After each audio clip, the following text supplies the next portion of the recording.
Welcome to Pragna media. Infertility ప్రాబ్లమ్స్కి generally ఎటువంటి treatments అందుబాటులో ఉంటాయి? న్యాచురల్గా ప్రెగ్నెన్సీ రాని సమయంలో మనం ఏ రకమైనటువంటి ట్రీట్మెంట్స్ తీసుకొని ప్రెగ్నెన్సీ తెచ్చుకోవడానికి అవకాశాలు ఉంటాయి అనే విషయాన్ని తెలియజేసేందుకు మనతో పాటు ఉన్నారు ఇన్ఫెర్టిలిటీ స్పెషలిస్ట్ డాక్టర్ ఫాజిల్ గారు ఫ్రమ్ హీరా ఫెర్టిలిటీ సెంటర్ టాలుచకి. Hello ma'am. హాయ్ మ్యామ్, ఇప్పుడు న్యాచురల్ కన్సీవ్ అవ్వడం అనేది ఇటీవల కాలంలోనే చాలా కాంప్లికేట్ అయిపోయిందనే చెప్పాలి. It's a difficult process. Yeah. So ఇలాంటి తరుణంలో అసలు ఐయుఏ ఫస్ట్ వచ్చిన ట్రీట్మెంట్ ఐయుఏ అసలు ఏ రకంగా ఉపయోగపడుతుంది, ఎలాంటి వారికి ఉపయోగపడుతుంది? సో ఇన్ఫర్టిలిటీ అంటే దేని అంటారు? సంతానం ఒక 1 year తర్వాత కూడా వాళ్ళు ట్రై చేసి without any medicines without anything కంటిన్యూస్గా ఒక 12 months ట్రై చేసి అప్పుడు కూడా వాళ్ళకి సంతానం అనేది అందకపోతే దాన్ని సంతానలేమి అంటాం, ఇన్ఫర్టిలిటీ అంటాము. అండ్ యాజ్ యూ నో ఈ మధ్యకాలంలో ఇన్ఫర్టిలిటీ చాలా చాలా చాలా ఫాస్ట్గా పెరుగుతుంది. యూనో ఒక లాస్ట్ 10 yearsలో చూసుకుంటే 10% ఉండదు, ఇప్పుడు 20% అయిపోయింది. ఇంకో నెక్స్ట్ 10 yearsలో ఎలా ఉంటుందో కూడా maybe it can double up also, 20 నుంచి 40 కూడా వెళ్ళొచ్చు, యూ నెవర్ నో. సో ఎందుకంటే that is how it is increasing. Infertility అనేది డే బై డే ఇంక్రీజ్ అవుతుంది. అండ్ ఇది పర్టికులర్ రీజన్ దీనివల్ల అని చెప్పలేకపోతున్నారు, but somehow it is increasing definitely.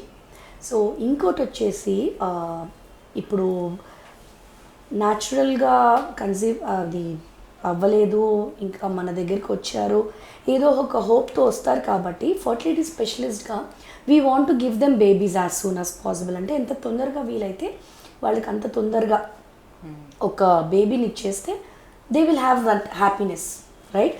So కొంతమంది అనుకుంటారు ఎట్లా, మేడం వచ్చిన వెంటనే ఐయుఐ అంటారు, మేడం వచ్చిన వెంటనే ఐవీఎఫ్ అంటారు.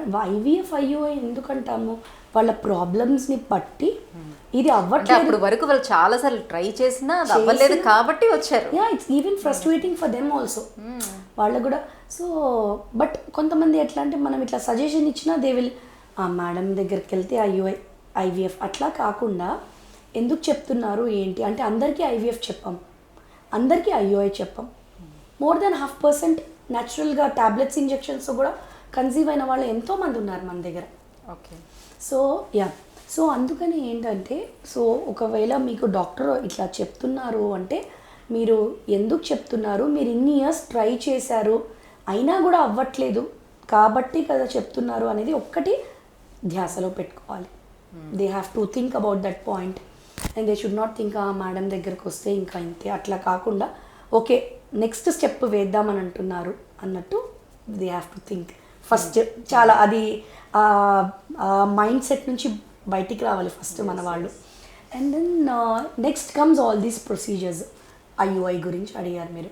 సో ఐయుఐ అంటే ఏంటి? It's a very beautiful economical procedure, painless procedure. ఇంకా దానికంటే ఇంకా ఏముంటుంది? కాస్ట్ తక్కువ, పెయిన్ తక్కువ అండ్ రిజల్ట్ కూడా బాగానే ఉంటుంది. నార్మల్గా మీరు న్యాచురల్గా కన్సీవ్ అవ్వాలని ట్రై చేస్తే పర్ మంత్ 5% to 8% ఛాన్సెస్ ఉంటాయి.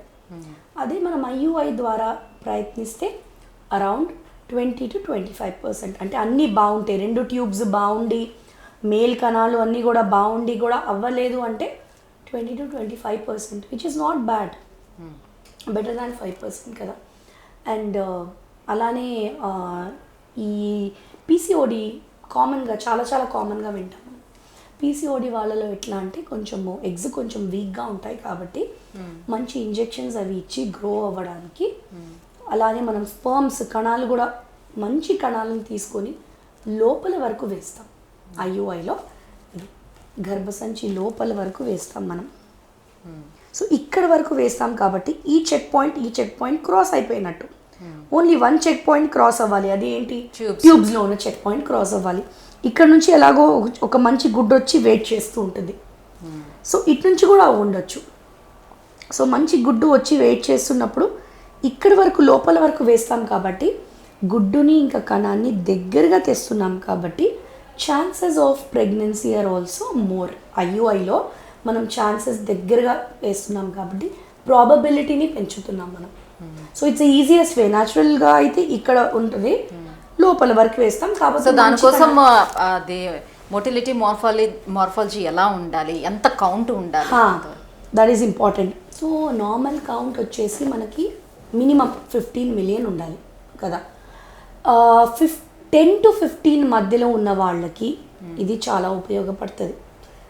అరౌండ్ 6 to 10 ఉన్న వాళ్ళకి కూడా ఓకే, పర్లేదు, ఉంటుంది ఛాన్స్. బట్ 10 to 15 మధ్యలో కౌంట్ అంటే మోడరేట్ ఒలిగోస్పర్మియా అంటాం అనమాట. అంటే లైట్గా ఒలిగోస్ తక్కువ ఉంటాయి స్పర్మ్స్ వాళ్ళకి. సో వాళ్ళలో ఇది చాలా ఉపయోగపడుతుంది. సే సపోజ్ 12 మిలియన్ ఉంది, ఇప్పుడు మీరు చెప్పారు 10 to 15 అని. 10 to 15 మిలియన్ మధ్యలో ఉండేవాడికి ఎన్ని సైకిల్స్లోనే అది అయిపోవటానికి అవకాశం? సో ఫస్ట్ సైకిల్లోనే మోస్ట్లీ ఛాన్స్ ఉంటుంది వాళ్ళకి. But you have to remember IUI success rate is 25% only for 1 cycle. అంటే 10 మందికి చేస్తే 2.5 సక్సెస్, 100 మందికి చేస్తే 25 మెంబర్స్కి సక్సెస్. అది డిపెండ్ ఆన్ వాళ్ళ స్పర్మ్ మీద డిపెండ్ అయ్యి. No, not only sperm, there many other factors. Sperm ఒక్కటే కాదు, స్పర్మ్ బాగుండాలి, ఎగ్ బాగుండాలి, ట్యూబ్ బాగుండాలి, లోపల అది కలవాలి. సో ఆల్ దిస్ ఫ్యాక్టర్, అది లోపలికి వెళ్ళిన తర్వాత ఇట్స్ లైక్ అ బిగ్ మహాసముద్రం. You don't know what is happening inside. అక్కడ వరకు వదలడమే మన పని. ఆఫ్టర్ దట్ స్పర్మ్ ఎగ్ కలుస్తుందా లేదా, that is by 25% chance. So but definitely better than natural. అంటే అవ్వట్లేదు 3 to 4 years నుంచి అంటే then it's better. So maximum ఎన్ని సైకిల్స్ వరకు చూడొచ్చు? సో మాక్సిమం చూడండి, మనం ఒక 3 to 4 సైకిల్స్ వరకు చూడొచ్చు. ఇంకా అప్పుడు అవ్వలేదని అంటే, ఇంకా అప్పుడు కూడా అవ్వలేదంటే somehow the egg is not going inside. అంటే స్పర్మ్ అనేది ఎగ్ లోపలికి వెళ్ళలేకపోతుంది. So that is when IVF comes. So IVFలో ఏం చేస్తారు మరి అప్పుడు? సో IVF అంటే అదే మనకి ఎట్లా అంటే IVFకి అంటే నెక్స్ట్ అడ్వాన్స్ స్టెప్ మనం ICSI అంటాం దాన్ని. Now most of us are doing that. ICSI అంటాము. ఎగ్ని 10 times బిగ్గర్ ఎగ్ స్పర్మ్ కంటే. ఆ ఎగ్ని ఇంకా స్పర్మ్ని మనం డైరెక్ట్గా కలిపేస్తాం. IVFలోనే అడ్వాన్స్డ్ ట్రీట్మెంట్ ఇది. IVFలోనే నెక్స్ట్ స్టెప్ ఇది. ఓకే. ICSI ఎగ్ని తీసుకొని ఫీమేల్ ఎగ్ని డైరెక్ట్గా స్పర్మ్ లోపలికి పెడతాం. That machine itself only will cost around 25 lakhs. That is why IVF is a little costly procedure. ఎందుకంటే దాన్ని అడ్వాన్స్ దాంతో ఉపయోగపడే ఇన్స్ట్రుమెంట్సే they are very very very costly. That is the reason why IVF is costly. But still we are doing it at a affordable rate. But I'm telling why it is costly because people should know ఎందుకు ఇంత cost అంత cost. దాంట్లో use చేసే technology only is costly. That is why it is costly. So అట్లా అనమాట. So ఇది embryo form అవుతుంది, అంటే ఒక బేబీ పిండం అనేది ఫామ్ అవుతుంది. ఆ పిండంని మనం ఫామ్ అయిన తర్వాత గర్భసంచి లోపలికి పెడతాం. So that is why success rate for IVF is 60%. అంటే ఒక ఎంబ్రియోని ఫామ్ చేసేసాం మనం. ఆ ఎంబ్రియో యుట్రస్ లోపలికి వెళ్ళిన తర్వాత ప్రాణం అవుతుందా లేదా, లైఫ్ అవుతుందా లేదా, దట్ ఇంకా ఇంకా సో IVF కూడా ఫెయిల్ అవ్వటానికి ఏముంటాయి రీజన్స్? IVF కూడా అంటే we're only making one embryo. అది లైఫ్ అవ్వాలా లేదా అనేది డిసైడ్ చేసే factors some zillion number of 1 million factors ఉంటాయి లోపల. వి ఓన్లీ నో యూట్రస్ ఖచ్చితంగా చాలా బాగున్న యూట్రసెస్ కూడా ఫెయిల్ అవుతాయి. No, you can't give guarantee for any life. This is the proof. IVF of course success rate చాలా మందికి బేబీస్ వచ్చాయి కాదని, బట్ 100% సక్సెస్ అనేది ఉండదు. Because we're only scientifically we're helping them to one extent. But అందులో life వస్తుందా లేదా అనేది ultimately it will only decide. Okay. So ICSI తర్వాత కూడా ఇంకా IMSI అని వచ్చింది కదా. సో IMSI అంటే ఏంటంటే చాలా చాలా చాలా చాలా చాలా స్పర్మ్స్ మరీ తక్కువ ఉన్న వాళ్ళలో 1 or 2 స్పర్మ్స్ కనిపిస్తాయి. అందులో కూడా దే విల్ హ్యావ్ డిఫెక్ట్స్. ఆ డిఫెక్టివ్ స్పర్మ్స్లో మళ్ళీ కూడా మనము 100 times జూమ్ చేసి మ్యాగ్నిఫై చేసి ఏ స్పర్మ్ బాగుందా అని దాన్ని పట్టుకుంటాం. మనకు కావాల్సింది ఒక 10 స్పర్మ్సే కదా. అంటే ఒకవేళ కంప్లీట్గా అంటే కౌంట్ లేదు మీకు అని చెప్పే వాళ్ళకి, అంటే కౌంట్ లేదు కాదు, 1 or 2 million ఉంటుంది.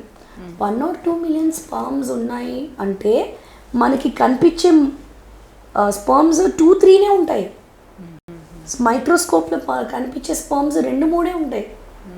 సో ఆ 2-3 స్పర్మ్స్నే మనము జూమ్ చేసుకొని అంటే మ్యాగ్నిఫై చేసుకొని 100 టైమ్స్ దాన్ని తీసుకొని ఎగ్లో పెడతాం. So that is IMSI. Okay. మార్ఫలాజికల్గా స్పర్మ్ని ఇంజెక్ట్ చేస్తాం అన్నమాట.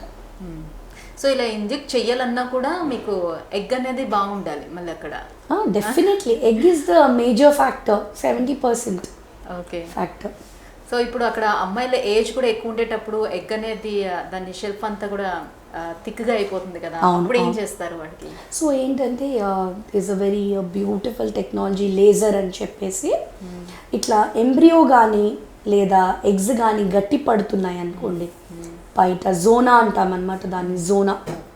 ఆ జోనా కనుక థిక్గా అనిపిస్తే ఈ లేజర్తో we just give 2 or 3 laser shots, అది మెత్త పడిపోతుంది.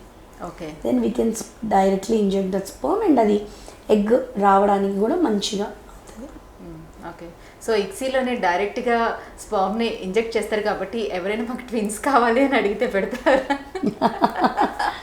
So to take a chance like ఎట్లా అంటే మనము most of the time 2 embryos transfer చేస్తాం, not 1, because to be doubly sure 2 embryos transfer చేస్తాం కాబట్టి most of the time 50% of the cases twins వచ్చే ఛాన్సెస్ ఉంటాయి ఐవీఎఫ్.